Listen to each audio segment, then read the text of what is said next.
Cool. We're recording. We got some cool new intro sound effects. You guys aren't hearing it here because I haven't edited them in yet, but I've been working all day on like creating them and stuff. So we've got some slight tweaks to the theming this season as we go with the audio as we edit this together. In addition to, obviously we have to do a whole new Patreon little interstitial there to thank our Patreon supporters up at the regimental patron level. If you're interested in supporting us, you know where to find the Patreon link. It's over on the front page of the site, probably where you're listening to this. Tonight, episode 2, season 12. We're all the way up to season 12. Mike is here, our usual semi-occasional co-host. Mike, how you doing, man? I am here. I'm doing well. Art, in fact, here. So you took the season premiere off, but you showed up for the second. Oh, you don't get invited. What do you do? Well, there's that. Look, I had Rocky and Jim. It's not like you and I needed to say a whole lot. I know, and Jim's got it out for me. I know. I get it. There's that. Yeah. Jim doesn't associate with solo gamers. I know. He will associate with gamers who are beyond solitaire, like Liz. How you doing, Liz? Doing great. How are y'all? That was a classic radio segue right there, man. Yes. That was all right. So, Liz, you are here because we're gonna pepper you with questions tonight, and we're gonna make you as uncomfortable. No, we're not gonna make you uncomfortable. We're gonna have fun, have a chat, make some bad jokes, pick on some people, probably each other. But most importantly, while everybody out there knows you as the content creator behind Beyond Solitaire, I'm not sure where content creator became a thing, right? You do video stuff, you do some writing stuff, you do some podcasting stuff. You're like a media person, but you are now a designer who is in the process of getting published. And we'll circle back around to the actual game and the design and the story and all behind that. But what's it feel like going from content media person to game designer? How'd that happen and what's going on here? Yeah, I think a lot of media people do it. I mean, I'm definitely not the only one. I've seen, Ben Maddox from 5 Games for Doomsday showing off a prototype recently. Roy Kennedy from the Dice Tower did Last Light and also worked for the Dice Tower. I feel like it's not that abnormal, but I'm still surprised that I did it, if that makes sense. I used to say I'd never ever design anything, and I had no intentions of designing anything. And then something just started to change, and I got curious about doing it. And David Thompson and I started to joke about doing it, and then we weren't joking. And then several 4:30 a.m. meetings later, Night Wishes was born. Yeah. and then it's like Tribbles. It's like you start designing and then suddenly there's a bunch of designs. I have a couple things I'm working on my own. David and I have now started our second game. I have something going on with my friend Paul about the Italian Wars. So is this breaking news that you and David are working on another one? Oh, we mentioned it on Twitter last week, so it's pretty new. Yeah, this is fresh. We don't even have a title. I didn't know if I needed the breaking news, a little horn break in. Go for it. It's the first time we've talked about it on anything other than Twitter. So yeah, sure.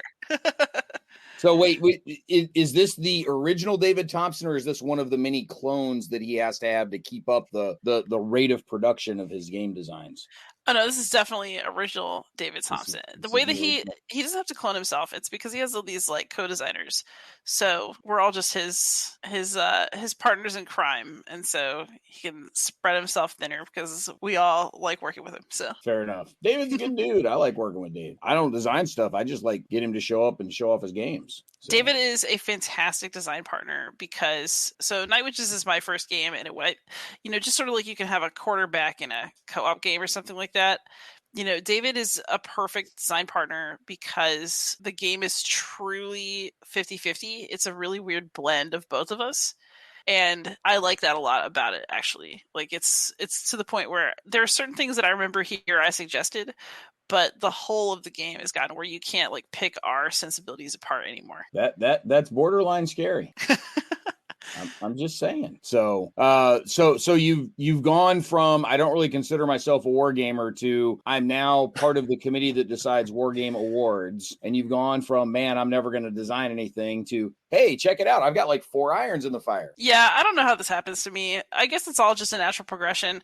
Actually, what's really funny is I didn't know what I wanted to write my dissertation about either, and then I ended up writing about monks. And I looked back at a book that I'd had in college, and it was about Gnosticism, which is what I originally thought I was interested in. And every single quotation in the book about monks had been underlined. And I was like, oh. So it was right there in plain sight. Totally, but I didn't see it. Yeah. It's easy to look at others, but it's very hard to see yourself. Yeah. So Mike, when is your first design showing up? Well, it's funny. I think, and listening to Liz, I think you don't really plan on doing something like that. I don't think some people do, but not everybody. And for years, I've actually been collecting not a specific game design, but mechanics and certain things that I would like to put eventually maybe into some sort of game design. And I have a couple of games in the back of my mind that I kind of think about once in a while, but they're just seeds. I haven't even started doing it. I did ask David Thompson for help. He told me to go away, but other than that, I've done nothing on game design.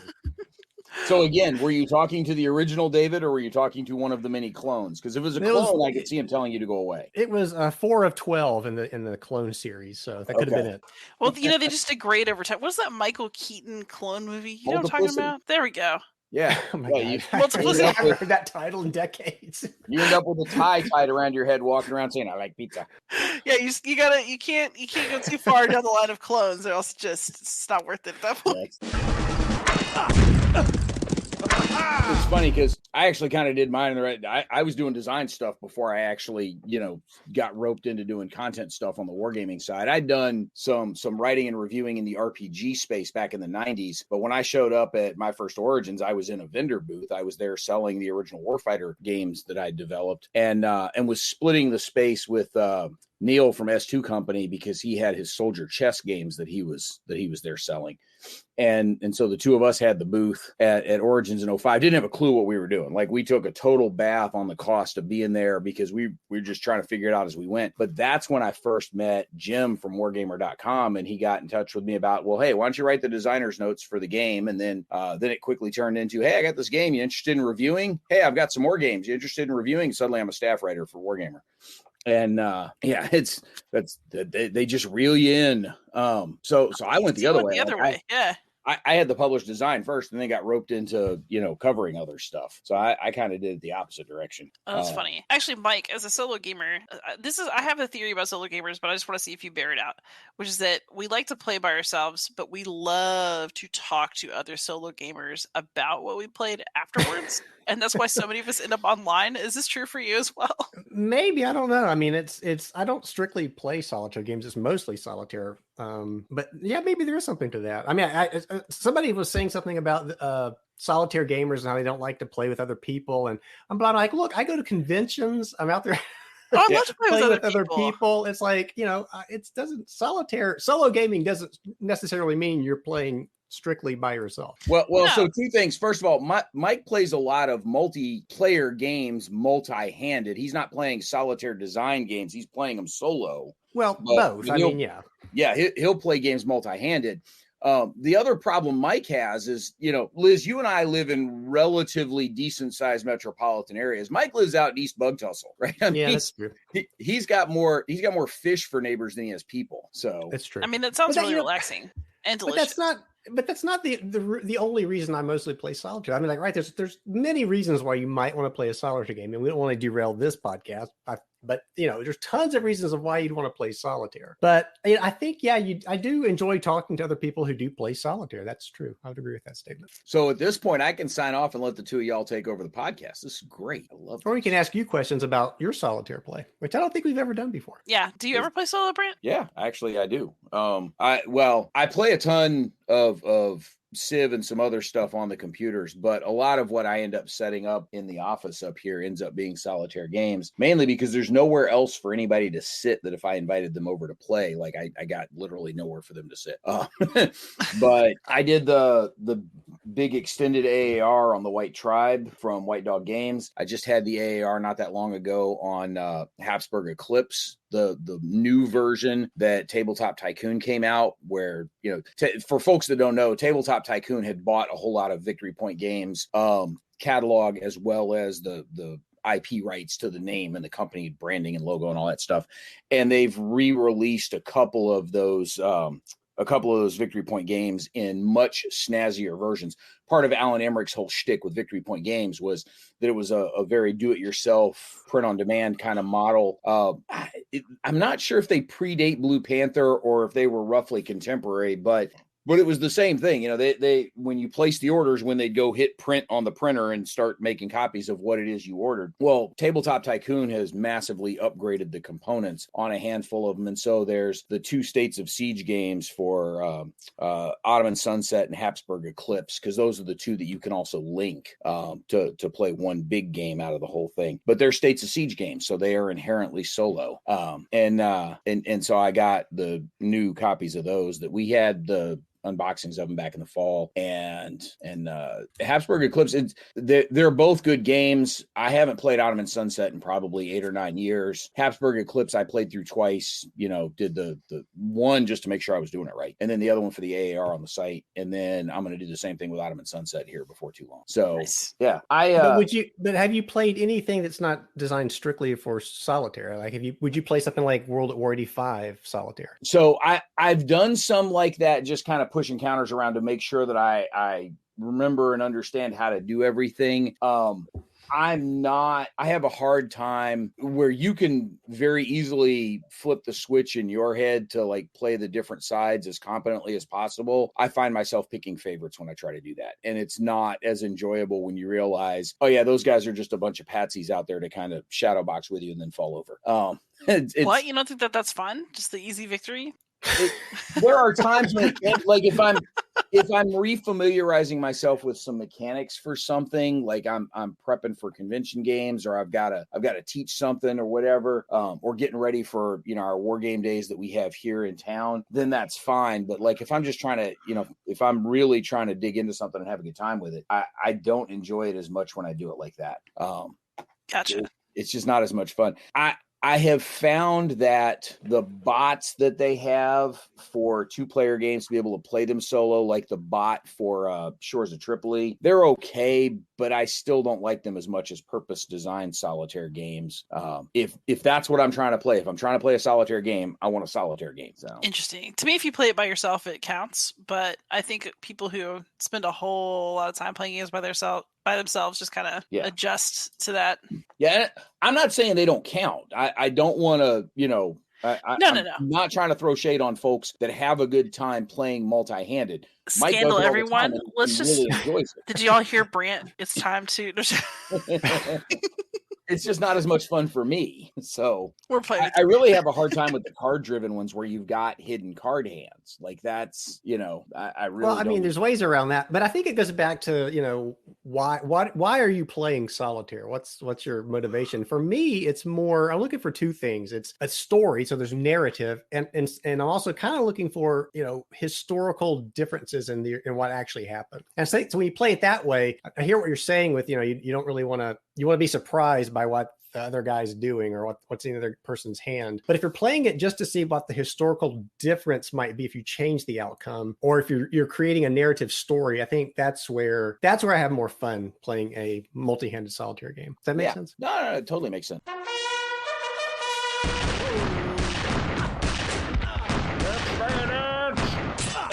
Why? Are they broken? So Liz, when you were doing Night Witches, was it intended to be sort of that solo co-op design as you went in, or is that just how it evolved as you and David were working on it? Oh, no, that's definitely the intention going in. David and I wanted something. We're both big fans of the accessible solo war game. I think it's good for bringing people into the hobby. I think that it helps tempt regular and really quote mainstream solo players into that kind of war and historical space, which I absolutely have every intention of doing at all times. And it's just how David and I both enjoy a good solo game experience, and so we wanted Night Witches to kind of seamlessly flip between solo and co-op. So basically, for those of you who have not heard me talk about it before, Night Witches is a game about the 588th Night Bomber Regiment. They are all women, and they are Soviet women who flew harassment missions against the Nazis from 1942 to 45. So the game itself is basically a hex map with some objectives on it. There's several different missions that increase in difficulty with time. You get to upgrade with time, but there are 2 aircraft that represent a pilot and a navigator each. And so when you're playing, you can either control both planes, or one person controls one plane and the other person controls the other one. And so there's no actual rule changes between solo and co-op. It's just if you're solo, you're controlling both aircraft, and if you are co-op, each of you takes one. And I've found it to work well either way. But what's interesting is, you were talking about different kinds of pushback from automated opponents and solo designed. It's definitely designed for solo co-op in the sense that there isn't really an enemy that does anything. Everything is always your turn. It's just a different phase of your turn. So even if you are being fired at by AAA, it automatically fires at you, but you have to evade. And so even that step is on you and on what's coming out of you pull tokens from the quote success bag to see if you have succeeded at either a bombing attempt or an evasion attempt, depending on what you're doing at that phase of your turn. And so, we made it so that it's always your turn and everything's really on you, so that you have to be thinking about yourself and your play the entire time. And there's basically no time where you have to worry about what the AI is going to do, because there really isn't any. Yeah, there's not a lot of downtime in there. Mm-mm. Yeah, I know it's evolved a bit since then, but I did get a chance to play it with David. David showed two of us the game. We were playing co-op at Buckeye Game Fest last spring. Oh, that's coming up again soon, yeah? Yes. Well, it's pushed back relative to where it had been in the calendar. So instead of happening late March, it's happening at the very end of April into May. So the War Room opens up like the 28th or 29th of April, whatever that Monday is. Like, I don't have a calendar right in front of me. And then the War Room opens up on Monday. Buckeye Game Fest itself starts on Thursday, which is like the 1st of May, I think, 1st or 2nd of May, but it's that first weekend in May is when the main part of BGF happens. Basically what happened this spring is BGF and Circle DC kind of traded places for where they had been in the calendar last year. Got it. So Circle DC's a little earlier, BGF's a little later. I am so excited for Circle DC. Yeah, my intent was to go, but then we got picked for hosted media at Gamma again. So if Gamma wants to pay for me to go attend the expo, I'm going to let them. So I'm more than happy to go cover the expo on their dime and enjoy all sorts of wacky game shenanigans with the industry folks there. But yeah, if Gamma Expo hadn't happened, then I was pushing hard to try and get to Circle DC. So nice. But Mike may end up doing both or neither. It depends. Yeah, I got an email today from my eye doctor, and it was, your 7 appointments have been made. And I was like, Jesus, really? 7? 7. Well, I'm having cataract surgery, and it's they do one eye at a time. And for each eye, there's like a pre-appointment, and then there's the actual surgery, and then there's the post-appointment, and then there's the post appointment. So I'm just like, are you kidding me? Are you seriously? And every one of those appointments lands on a game convention, doesn't it? Yeah, I wanted to go with Brant to the Gamma thing, and then I wanted to do Circle DC. I wanted to go to Buckeye Game Fest because I missed it last year. So I'm hoping I can still at least do Buckeye Game Fest in Origins. So it sounds to me like your optometrist looked up upcoming gaming conventions and then deliberately. Definitely not a gamer, right? Yeah. You're not a war gamer, are you? You're not a board gamer. So Liz, as you guys have gone through the development of Night Witches, I know you and David are coming at this with different sensibilities. One, David's got a bunch of designs under his belt. This is your first. I don't know if you've ever sort of noodled around with designing something on the side that never really got this far, or if this was like your first actual design. This is just the first one I think any of us know about from you. No, it's just the first actual design. I was like, you know what? I'm going to do it. And then that's pretty cool. I was very intentional about even our first conversation is on my podcast. It was with our historical consultant, Raina Pennington. We decided that we talk to her, kind of figure out where the game might be, and then meet afterwards officially and start planning it out. Well, there you go. So where did you come up with the idea for Night Witches? David kind of had a running list of stuff he was interested in. We talked about maybe designing something together. He mentioned the Night Witches as a possible topic, and I went and looked them up and decided they sounded like a great topic. And then we talked about it a bit more, and then before you knew it, we were like, take off. Let's do it. Yeah, because I was like, I haven't heard much about night witches, but I went and researched it and looked at it. I was like, wow, it's like it's a neat topic, I think, to address, and it's going to be interesting to see the design. So you're going to have, you said it's solo co-op, and it's 2 planes going out. Mm-hmm. Yep. Are the planes? Do they take damage? Is it? Oh yes. Are you trying to keep your plane in the air as you're trying to reach these targets? Are. Yeah. So this sounds like the perfect topic for a game. So. Yeah. Basically, on each turn, you move, you observe. Because, you're flying at night, you can't see everything around you all the time. And so you kind of have to fly into potentially bad situations and then pull from the bag to see what it is that you flew over and like what's around you. And then if you are in range of things that shoot, you have to pull tokens to see if you evade. If you don't, you're going to take damage. There's also 3 types of token in that bag. So there's success, where you just straight up get a success. Sometimes you need multiples in order to, succeed at something, but you'll see. Sometimes you just straight up get a fail token. It's a failure. But then other ones are stress. And so you can choose to do things to mitigate your stress and turn those tokens into successes. But they always involve something terrible, like burning fuel, or maybe you take one of the extra failure tokens that you start the mission with and put that into the discard pile, which then goes into the bag. So you just put off your failures. Interesting. And, if you're bombing, you can maybe drop an extra bomb if you have it, but then you've got fewer bombs to drop on other targets. And so, we tried to make it just an endless trade-off of awful decisions all the time. Which I can affirm is a series of awful decisions. Yeah. But, they're like fun awful, but well, yeah, it's never easy. It was a good time playing the game, but yes, it is a series of, consecutive awful decisions. So. I kind of feel like that's the essence of solo gaming, though. I really enjoy games where if you don't win, you have reason to blame yourself, even if it was really bad luck. The sense of responsibility, I think, is what makes it stickier as a game. That's fair. I could see that because you could try to blame the dice if you want, but you could have put yourself in a better position to roll, to have better luck with the dice. So. Yeah, and in this situation, you're pulling from a bag. The combination of tokens in that bag once you figure out how to math it out. And so, part of it is just luck of the draw, but part of it is also, man, did I actually make the right decision to come here? Did I use my skill cards correctly? Did I pick the right upgrades as I went?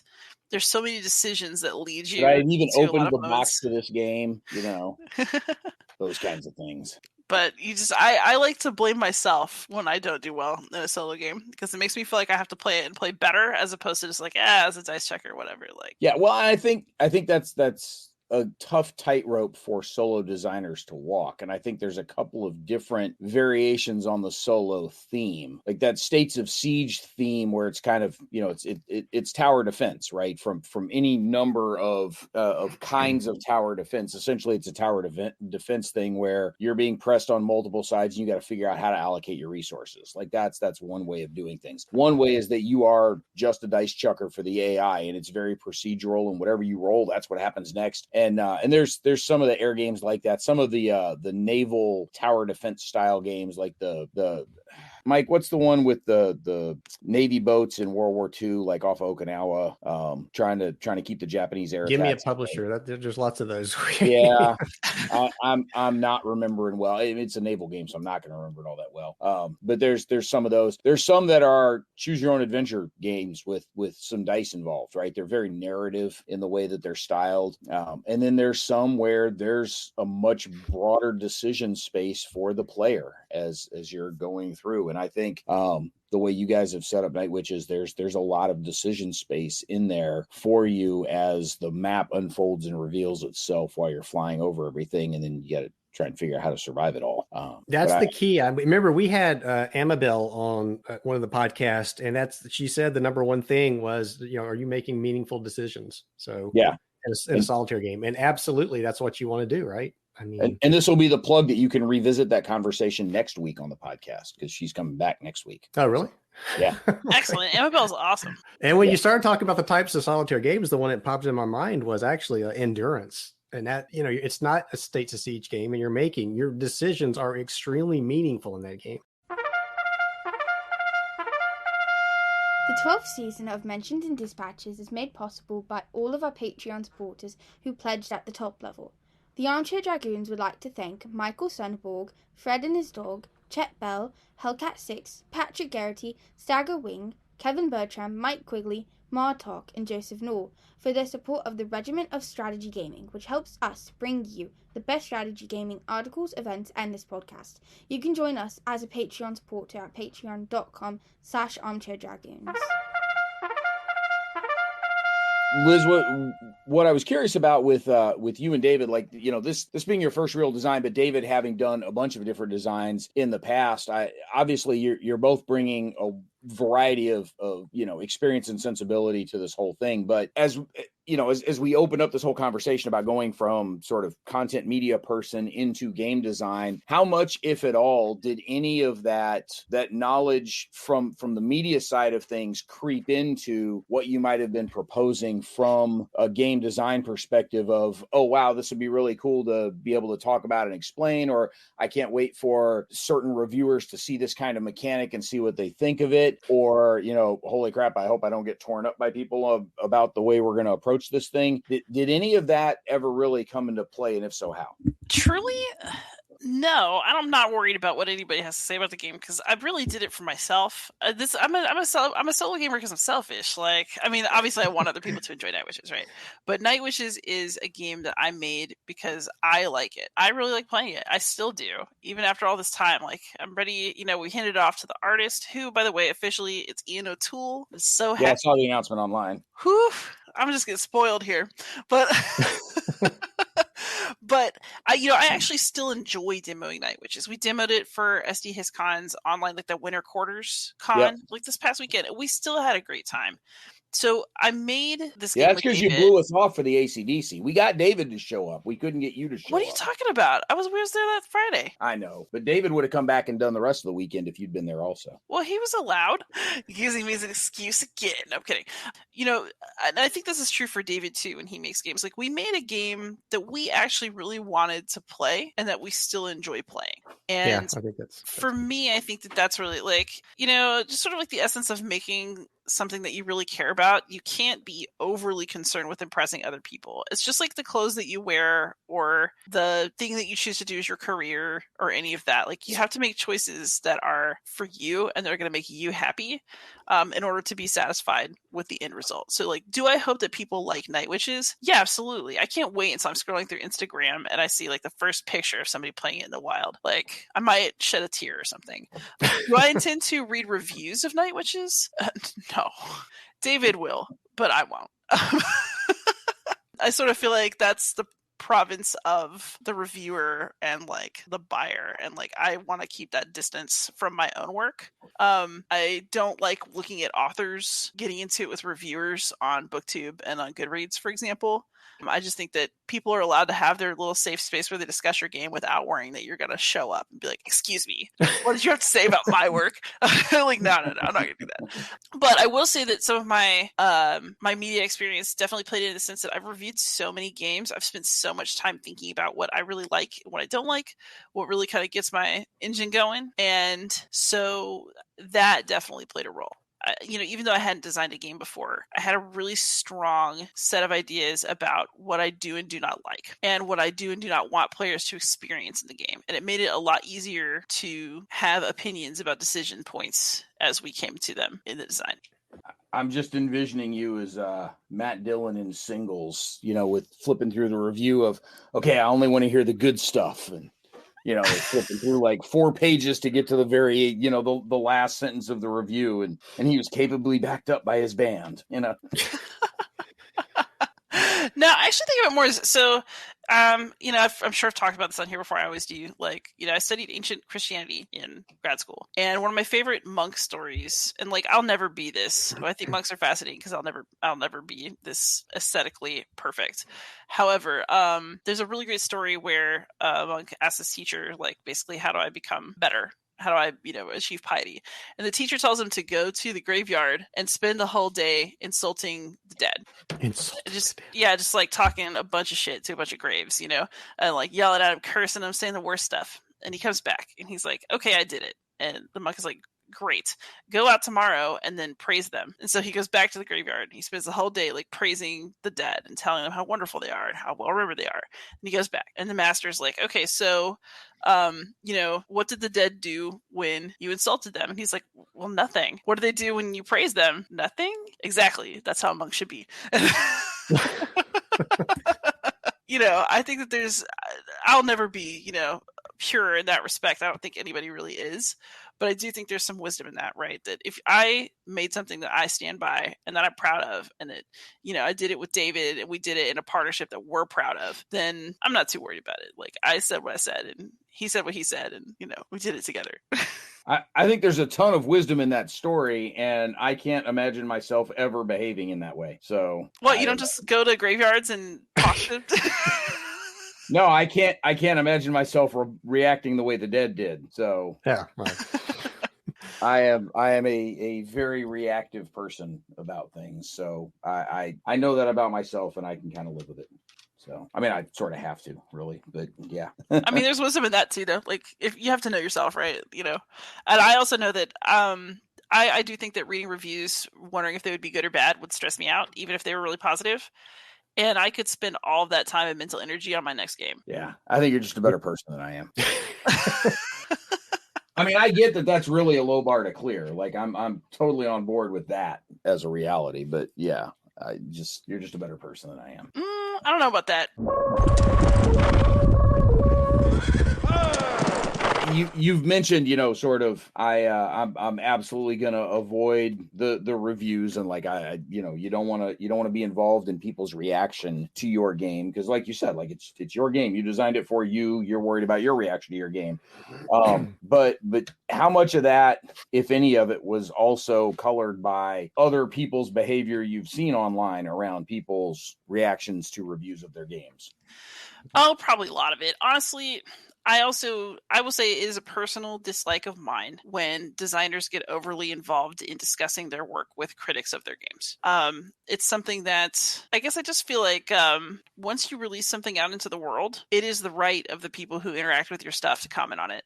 And if that stresses you out or it upsets you, then you should, in general, leave it alone. I think there are exceptions. So if somebody's played it wrong and you need to do a rule correction, like I can see politely stepping in and saying, oh, by the way, your experience might have been improved if blah, blah, blah. I guess if somebody says something that's just flat wrong, like a slander, maybe you say something, maybe you just don't even give it any attention. I can't think of any examples of that, honestly. But after a certain point, your stuff is out there for others to enjoy and discuss. And your role in that conversation is almost awkward because, if you want reviewers to be free to review, if you want critics to be free to do their job, them knowing that you're like creeping on everything they make about your game is a little discomforting. And like, will I absolutely just say what I want anyway? Yes. Have I had to work myself up to just go ahead and let it fly? Also, yes. I do experience discomfort. I just do it anyway because I feel like in the name of honesty, like, are you a reviewer or are you not? Like, you gotta buck up. So Yeah. I mean, your customer is the audience. Your customer is not the creators. That's right. Yeah. If I want to talk to the creators, I would just interview them for my podcast. It's a different kind of conversation. Yeah. It's much more exploratory. That's one of the reasons I do not get into fights with people on my podcast. There are people that I disagree with, but I tend to kind of try to let them say what they want to say and let it stand, because you don't get invited on, like, my podcast is about having an interesting conversation. It's not about telling people what they have to say. Yeah. It's a really different vibe. It's why I like doing both things. Oh yeah. No, absolutely. So look, we bring, I think one of the other things is that if you're going to go through the trouble of having like an hour conversation with somebody on a podcast, you want it to be with somebody whose company you enjoy, not somebody you're going to fight with for an hour. Yeah. I also just think that playing gotcha with people is kind of gross. Like, why would I do that? That makes no sense at all. Yeah. There's a couple of people I'm happy to play gotcha with online about, oh, okay, you said this. Well, hey, how does that jive with this other thing that you previously said? So I'm more than happy doing that with people online, but I'm also more of a jerk than most folks. So I just don't have the energy. I'm lazy. I have other things to do than to engage in that. Yeah. I don't know. Mike's seen me get into it with a couple of people online over the years, so I argue with teenagers all day. Like, well, that's true. You do get your fill of that as it is with the day job. So I don't envy you that. Look, I get to argue with teenager all day, right? I've just got a daughter here. I get to deal with that. She's probably already smarter than you too. Like, what did she say? She's like 8th grade. Yes, Man, She already is. She is smarter middle than him. I school can girls. vouch for that. she's convinced she is. She runs Origins. Have you been to Origins with us yet, Liz? She just- No, Liz keeps coming up with excuses like vacation to Portugal or some crap. I know, like, okay, so this summer I cannot go because I'm going to be freshly back from Portugal. I'm very excited. But then the next summer, I actually am hoping to go. Columbus or Portugal. Columbus or Portugal. Gee, It's a let's see. tough Which one do I choice. want to do? Yeah. Spend a long weekend playing war games with friends, or be stuck in a country full of foreigners where I don't speak the language. Oh, I'll I'm be gonna go- okay. It is amazing how much you can do with like just a couple words in any language if you're a very expressive person. Like, Oh yeah. my Italian is terrible. I spent 6 weeks in Rome, like at a summer school, and I made it through a significant number of situations with just posso, may I, and oh, mi dispiace, I'm sorry. Okay, but let's also clarify or qualify this statement slightly with the fact that like you speak Latin, so you can probably wing it in half of Southern Europe. You'd be surprised how many signs I can read. That is true. Yeah. So let's not pretend that you're being thrown into a country full of Cyrillic letters or something. I mean, you've got the Ur language that you can cover pretty nicely there. So. Yeah, some of the words still work in Italy. It's pretty good. Like salve still means hi. Yeah, It'll do. See, so you're fine. You're fine. You're gonna get by fine. Just you can't use Latin in Columbus. I'm sure I could. I'm just not sure it get me anywhere. Big Latin maybe, but regular Latin maybe not so much. So. But no, I actually am hoping to come to Origins not this summer, but the next. Yeah, Write that down. Write that down. No, Mike's gonna be very interested in that because he's gonna be in charge next year. Ooh. That way I in can charge take of a year off Origins. and just- Oh, okay. That- There's going to that be way- some well, changes at Wargame- Origins, people. You'll be in charge of the Wargame HQ. That way I can take a year off and just be a tourist for. It is now a solo con. Mike, we will set up individual tables. That's right.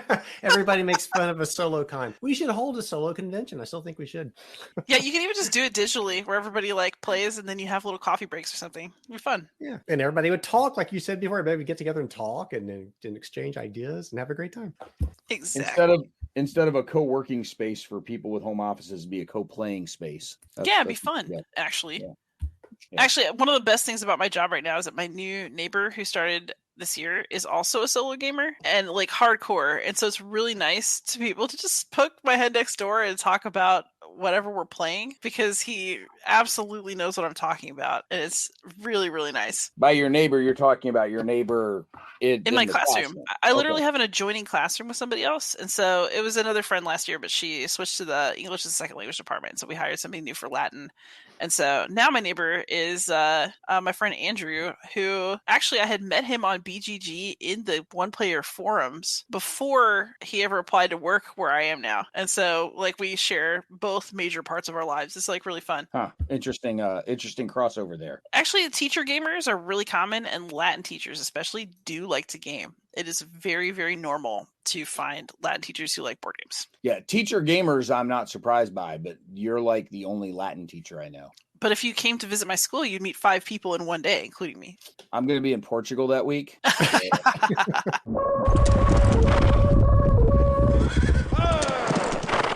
All right, so actual like game production discussion here. When are we going to get our hands on production copies of Night Witches? Oh God, that's a Kevin What's the Bertram plan? question. Okay, I will tell you, David and I did everything that we were supposed to do. All the files are made, all the component counts are done. The rule book has been edited. I have like maybe one more edit to make sure that tokens and counters are properly referred to throughout the rule book, and that's like it. And then it's up to Ian O'Toole, who is supposed to be working on stuff soon, sometime in Q1. And then Kevin seems to believe that Night Witches will come to Kickstarter sometime in the summer, and that we could see delivery as early as Christmas 2024. But let's be real, probably early 2025. Is David bringing a copy to Origins? Yes, of David course. is on the schedule for Origins. Okay. I've got to find David then. Just for folks that are listening that are potentially interested in all of this for Origins, David is constrained on family schedule this year and is really only going to be at Origins for a day, maybe a day and a half at the most. So we've got 2 sessions of Night Witches on Saturday, I believe it is. I can't flip over and look at the calendar while we're recording because it's all on the same screen here. But he's got the 2 sessions of Night Witches, and then we've got him on one of the 2 Wargame designer panels. He's on the one that's the same day that he's planning to be there. So we are putting him to use. We are getting our money's worth out of him.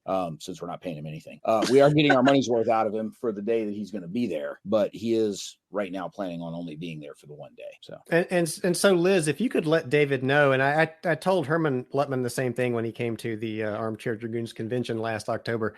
When David gets to Origins, he needs to come to me with the games and check them in. I'll take them from him. I'll check them in and I'll hold them so he has access to them while we're at the Wargaming HQ area.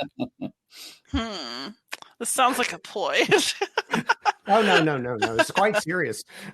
We treat security very seriously at Origins. Oh, man. I really do want to go to Origins one of these days, though. In my current job, I'll also never make it to Gen Con, and we'll see how that all goes. Maybe it's you and 70,000 people at Gen Con. There's only so much fun you can have with that. 70,000 people worth. Yeah.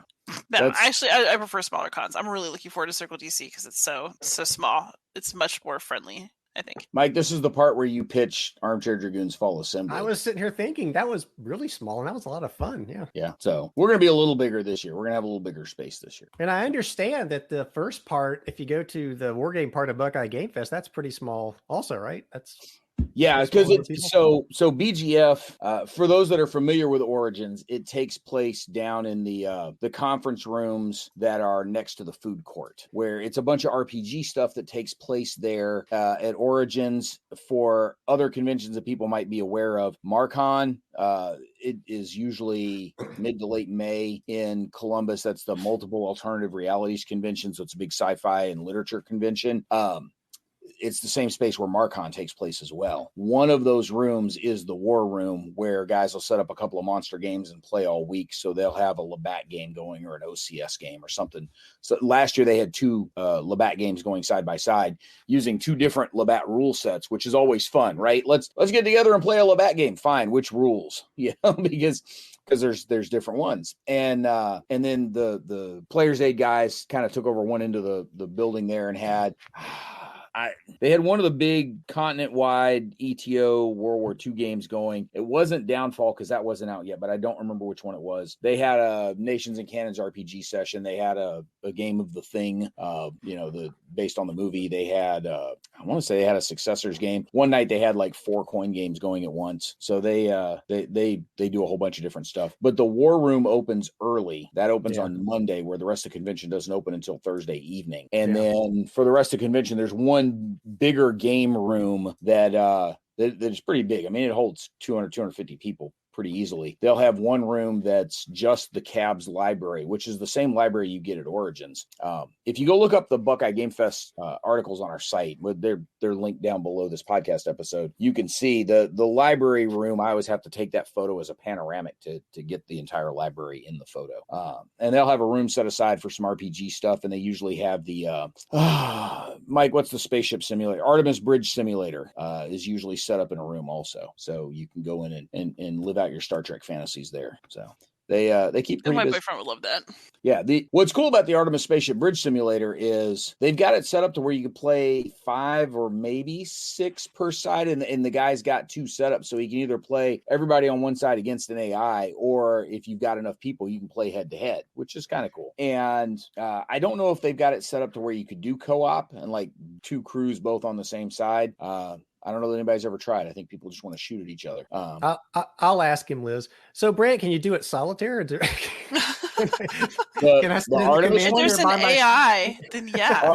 Artemis, you can't do solo because part of the whole point of that one is you've got you've got your comms guy, your science guy, your weapons guy, your helmsman, and all of them, everybody needs some piece of information that somebody else has. So like your weapons guy, in order to match the appropriate phase of laser you're shooting at your opponent, needs to know from the science guy what kinds of shields the other guy has, right? Your helmsman needs info from the comms guy about where he needs to go do stuff. And there's somebody in there that's managing your fuel and logistics load. And so if they've got to transfer fuel from or transfer power from the engines to the shields, or from the engines to the lasers or whatever, everybody needs info from somebody else. So you're constantly kind of yelling at other people throughout the whole event. It's really cool. It's a lot of fun to do. A couple of years ago, there is some video from the one we did a couple of years ago where Gary got to be the ship captain, and there were a couple of us in there. So folks that come to Origins will know who Lee is. He's the guy that does the monster games with Gary. He was part of that crew with us. But we've got a little bit of video from one of those missions that we did that was pretty entertaining. We weren't very good at it. That doesn't make it any less entertaining. That might make it more entertaining. No. It probably makes it more entertaining.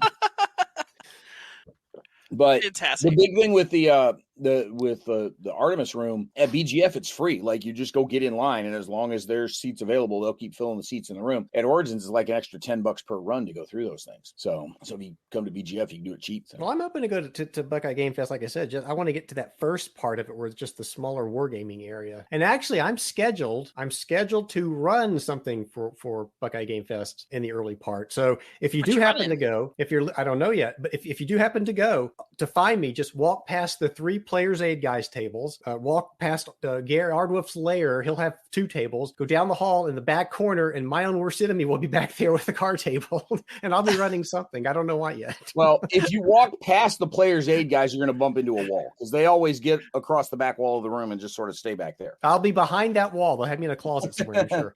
Well, the reason Grant and Alexander set up where they do is that they will shoot a bunch of video while they're there. And so if they're up against the wall, then they've got that neutral backdrop behind them instead of a whole lot of motion going on behind them that's messing with the autofocus on the camera. It sounds like I need to crash their videos. Sure. Nothing stopping you except, like eye surgery. Well, he is his own worst enemy, so the only thing stopping him would be him. It would be me. That's right. Exactly. In Mike's defense, he is everyone's worst enemy. Liz, are you ready to spill the beans on one of the other designs you're working on, or not quite yet? Oh, yeah, sure. So I'm working on some solo co-op stuff for Oath with Ricky Royal. Okay. So some potential Oath expansion material, but that's very much in development. I am making myself like a weird little solo CDG about Agrippina the Younger. She's Nero's mom. Basically, the first day he became emperor, his password was Optima Mater, like excellent mother, best mother. And within 5 years, Agrippina was dead because her son had her killed. And so I've been working on a game about attempting to hold on to political power while not allowing your relationship with your crappy child to degrade so badly that he murders you. Maybe you shouldn't have raised a brat. She didn't fully have control over that because she attempted to murder her brother, possibly, or at least she was accused of it, who was the Emperor Caligula. She ended up exiled for a couple years. And so, by the time she got back, Nero had already been, raised for an early part of his life by somebody else. Yeah. So she probably had a lot of mom guilt, actually, I would guess. Or not. Or not, indeed. This is not going anywhere anytime soon, but I would like to do a solo game about the Battle of Alesia. I think that'd be cool. It's a famous battle, but I know there's 48 other war games already on Alesia. But I want a solo 2-front tower defense. Mike will tell you that any game is a solo. I will tell you that, yes. Yes, but I have my own dreams for this. And then it's coin inspired. It might end up being a regular conflicts, but my friend Paul Wright and I are working on an Italian Wars game that's testing out some of Machiavelli's ideas about whether a militia is better than a paid mercenary and whether forts are worth holding in the Italian Wars. And so basically it's going to be the major city-states of Italy all trying to hold their own and gain territory and basically become as preeminent as possible during a time when there's a bunch of encroachments from the French and the Spanish, the Swiss. So, Italy was a hot mess during that whole era. So we're going to start with 1492, the death of Lorenzo. During that whole era, Italy being a hot mess during a particular era doesn't really narrow it down. Yes, but if we go from 1492 to 1527, sack of Rome, that does narrow it down. Yeah, that is a useful set of parameters there. If it's just simply that era where Italy was a hot mess, man, we got several thousand years to mine there for potential. Oh yeah, but so I've been doing a lot of Paul is an expert on Florence. So he's taking Florence and Venice and trying to kind of build out those factions. And I'm working on Naples and Milan right now. So I've been reading a lot about Renaissance Naples and what was going on and, different French versus Spanish loyalties and all those different things. And then together we're going to figure out what to do with the Papal States when we're done. So that's what's up. It's I'm sorry, go ahead. No. I was going to say, are these all going to be strictly solitaire games? Will there be any co-op in this, or is it just strictly solitaire? So the Italian Wars game is competitive. It's going to be 4 to 5 players, and okay. So I think, like you said earlier, Mike, a lot of solo gamers, it's not all we do. It's just a lot of what we like to do. My interest in games outstrips my ability to play them with other people, and so I became a solo gamer as an adaptation to that reality, and now I just like it. But I like a game that can be a little mean too, and I think there are some games that even if they have a solo mode, they really should be played multiplayer for the proper experience. Depending on what experience you're looking for, yes. Yeah, for example, Land and Freedom. It has a solo bot, but why would you ever do that? It's a 3-player semi-cooperative game where the whole point is to get extremely pissed off at the other 2 people. There is one reason, though, and that's the story narrative. Oh, no. The story narrative is definitely based in getting extremely pissed off at the other 2 people. It's the game creates a tale of human selfishness and bad behavior in the face of you're supposed to be dealing with fascism together, but no, somebody had to seek their own advantage and do something that it's that rage is part of the joy of the game. I would say rage. I still rage. I still get mad, jokingly, of course, at David for his performance as the communist at Circle DC last year, where we first played it, because he was so selfish. What kind of redistribution was this? Redistributing the points to himself. Exactly. And then we all lost anyway, and I blame David. But then somebody else on Twitter made a similar accusation a few months later, and I had a good laugh about it. We've all heard the adage of, it's amazing what you can accomplish when you're not worried about who gets the credit. Land and Freedom is sort of the proof of the inverse of that, right? It's amazing how little you can accomplish when everybody wants the credit. Oh yeah, but it's hilarious for that. It's I get a huge kick out of it, and you can't get mad at a bot in the same way as you can at a person. It's I know that person knew, and they deliberately screwed me over. God damn it! Damn that David Thompson. But you can't stay mad at David that long, though. So there's that. No, you Liz really can't. She's trying to design a game with him. Yeah, that's true. Yeah, actually, I joke about this. Night Witches was such a pleasant process. I'm where is this going to start to hurt? When he watches the reviews and you don't. That's oh no, he can take that pain. But for me, I've joked about this before, but Night Witches is having an easy first child, I guess. I don't intend to have kids, but everybody says oh, the first kid is so good, so it tempts you to have another one. I'm convinced Night Witches is just the one that doesn't cry in restaurants and potty trained itself. That's the trap that's been set for you.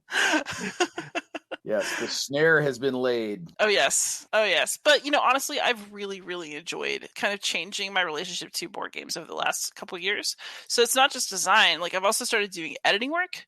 So I've been editing the Elder Scrolls Betrayal of the Second Era stuff for Chip Theory, and it's been a really incredible process to watch things go from spreadsheets that are that still need to be smoothed out, and now things are coming back from graphics, and we're getting to look over for really tight, looking for typo, extra proofing, and it's really, really wonderful to watch something turn into something real in that way. The way you check the typos is you read it back to front. You read it backwards, because then you're not worried about context. You're just looking at each word individually. That's also how I found the Satanic Messages. No, I'm kidding. No. No, but one thing I'm really excited about with the Elder Scrolls game is that I can't wait to play it now, like for real, because I spend so much time editing, but I haven't really gotten to play it because I don't have access to a prototype. I'm not huge on playing something that big on Tabletop Simulator. And so, that's been great. I did a proofing for Red Dust Rebellion for GMT recently, and that was really wonderful. It turns out that I really like being part of the process of like helping a game get out into the world, and it's really, really a fun shift. Well, I can see that. I would love to have more. I would love to have more time to do play testing and things like that. Well, Mike, by fall assembly, I hope to have a playable prototype of the one Zachary and I are working on, and so by this time next year, maybe we'll have Liz editing for us. So cool. We'll see. Maybe. And I'll read it. I'll read it back to front, and that's how I'll discover time travel. Liz, the Satanic Messages, you got to hold it up in the mirror, not just like read the word. Look, it's easy to talk to Satan. Okay. Well, yeah, when you speak Latin, yes, it is. That is also the Lord's language. Thank you. The rest of it's just sort of, like we're mumbling Harry Potterisms and accidentally summon a demon, You're doing it on purpose. So. It's good times. I can tell you that. It depends on which demon you summon, yes. It's like the cartoon where the wizard's reading in cursive, and instead of how to summon a demon, it's how to summon a lemon, right? He's got the pentagram on the floor, and the lemon pops up. Brant, people do not write cursive or read cursive anymore, so no one's going to understand that joke. I think it's funny you should note this. So my 21-year-old son is incapable of actually signing an autograph because he never learned cursive. My 13-year-old daughter is, because she taught herself cursive. She had us buy her a cursive workbook at a store one time and has taught herself cursive, and then was writing things to turn in school in cursive, which the teachers were having trouble reading because many of the teachers didn't learn cursive when they were growing up because they're all like 15, 20 years younger than me. And so my daughter could actually write an autograph. Guess which one wants to be a star on Broadway and which one's perfectly content sort of, playing video games and being a soccer coach. So, but yes, my daughter did actually teach herself cursive, which I find remarkable. See, Liz, I told you she's smarter than Dad. I told you. Sometimes this is how it goes. Again, we're talking a low bar to clear there, Mike. This isn't something you necessarily want to brag about. Well, yeah, that's true. She's smarter than me too, so I understand, Brant. Sounds like she needs to take Latin. That's she probably already knows it. She knows Harry Potter Latin. I don't know. It's a start. She does she does a really good British accent too, because she does she did the patron name reading for this podcast, and I asked Brent, I'm like, who's the British person you found to do this? He's like, that's my daughter. Yeah. The voice you hear doing the Patreon interstitials on the podcast is my daughter. Aww. We because she does a really good British accent. People keep asking me if I got one of Bob's kids to do it. That's what I was thinking.